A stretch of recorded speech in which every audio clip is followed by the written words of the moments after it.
Kita buka dengan informasi pertama, Saudara. Balai Konservasi Sumber Daya Alam Aceh bersama tim Seksi Konservasi Wilayah 2 Subulu Salam dan OIC melakukan evakuasi terhadap satu individu orangutan yang terluka akibat ditembak dengan senapan angin di Desa Gampung Tengoh, Kecamatan Trumon, Aceh Selatan, Rabu petang.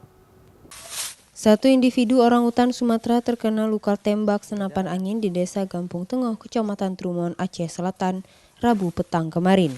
Tim BKSDA Seksi Konservasi Wilayah 2 Subulu Salam, OIC serta masyarakat setempat melakukan evakuasi dan memberikan pertolongan medis pertama kepada orangutan tersebut. Tampak Paguh mengalami permasalahan pada penglihatannya sehingga si bulu merah ini berjalan terhoyong hingga akhirnya lemas tak berdaya. Hasil pengamatan di lapangan, orangutan berjenis kelamin jantan dengan perkiraan usia 25 tahun harus dirawat lebih intensif.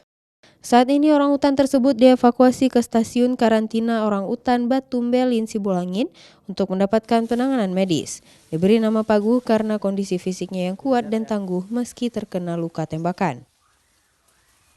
Nova Misdayanti, Kompas TV, Aceh Selatan.